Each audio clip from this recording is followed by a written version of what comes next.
Noong 1985, ang isang tripulante ay nagsusumikap sa isang oil rig na tinatawag na Sector 7. Kapag ang isa sa mga drills ay nagkakaproblema, isang lalaki ang pumunta sa ilalim ng tubig sa isang submarino at natuklasan na ang drill ay natigil. Sa sandaling iyon, nabibitak ang sahig ng dagat, nagsimulang manginig ang lupa, at ang ilang mahiwagang maliit na kumikinang na nilalang ay nagsimulang lumangoy sa paligid ng lalaki.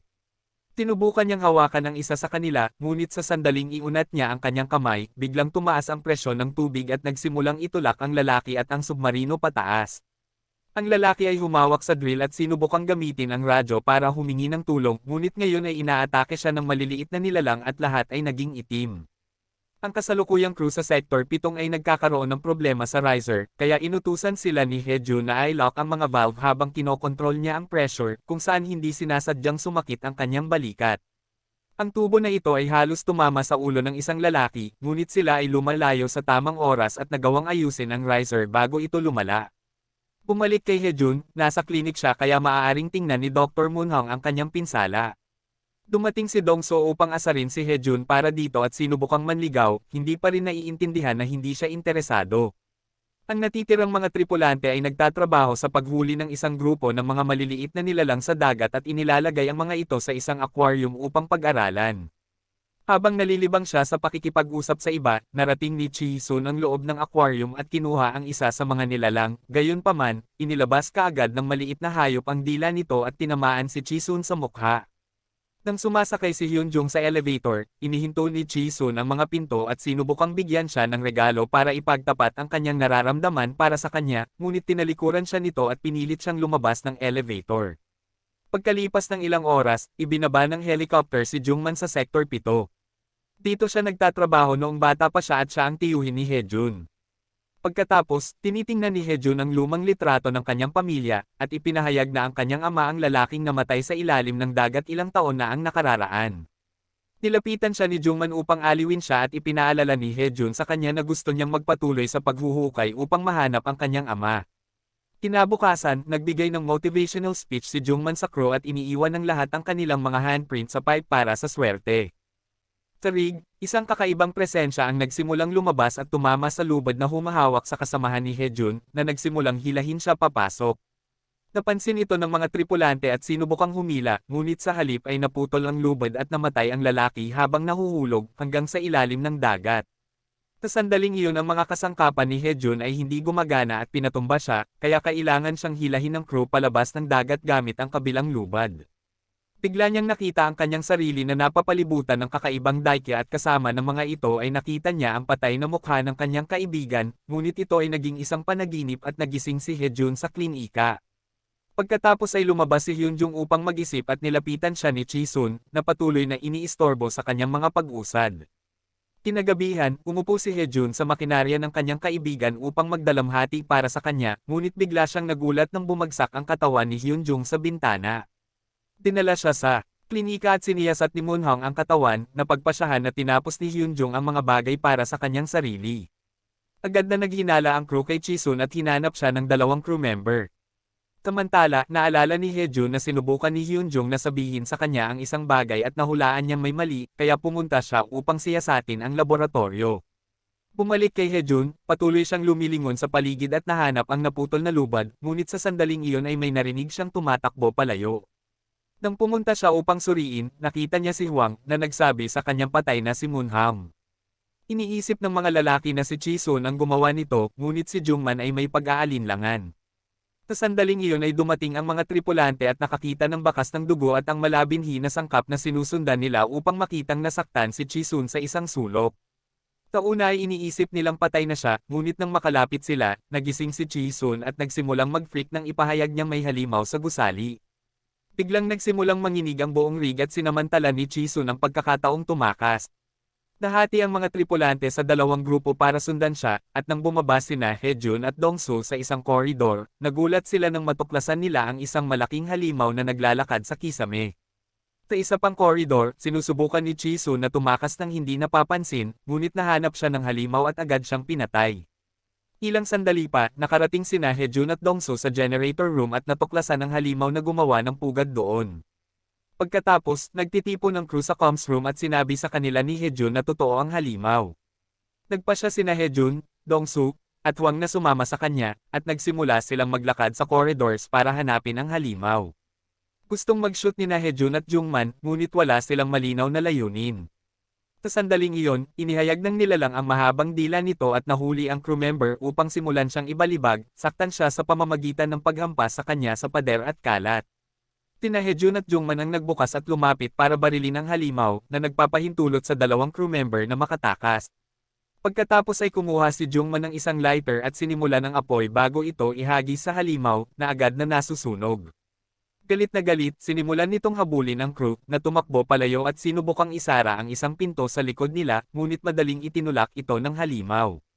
Iniiwasan ng crew ang bawat pag-atake, at nang makakita si Hejun ng isang siwang, pinutol niya ang dila gamit ang palakol. Pagkatapos ang crew ay pumunta sa lab at inaalagaan ang kanilang mga sugat habang si Kapitan Hwang ay naghihinala kay Jungman, na nagsasabing nagboluntaryo siyang bumalik sa masamang rig na ito at alam niyang gumamit ng apoy laban sa nilalang. Tumugon si Jungman sa pamamagitan ng pagsira sa isa sa mga kahon ng aquarium at paghawak sa isa sa maliliit na nilalang upang sunugin ito, na sinasabing pananatilihin nito ang apoy sa loob ng 24 na oras.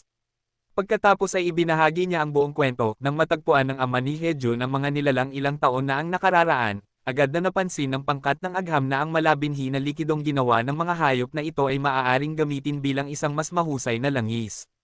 Bumalik sa kasalukuyan, isang galit na si Hejun ang nakadama ng pagtataksil ng kanyang sariling tiyuhin, ngunit sinabi ni Jungman na bumalik siya upang bayaran ang kanyang mga pagkakamali. Biglang nagsimula silang makarinig ng mga ingay at lumitaw ang halimaw sa bintana, na mabilis itong nabasag upang makapasok at umatake. Nagsimulang tumakas ang crew at nahuli si Jungman, ngunit sinabi niya kay Hejun na iwan siya at tumakas.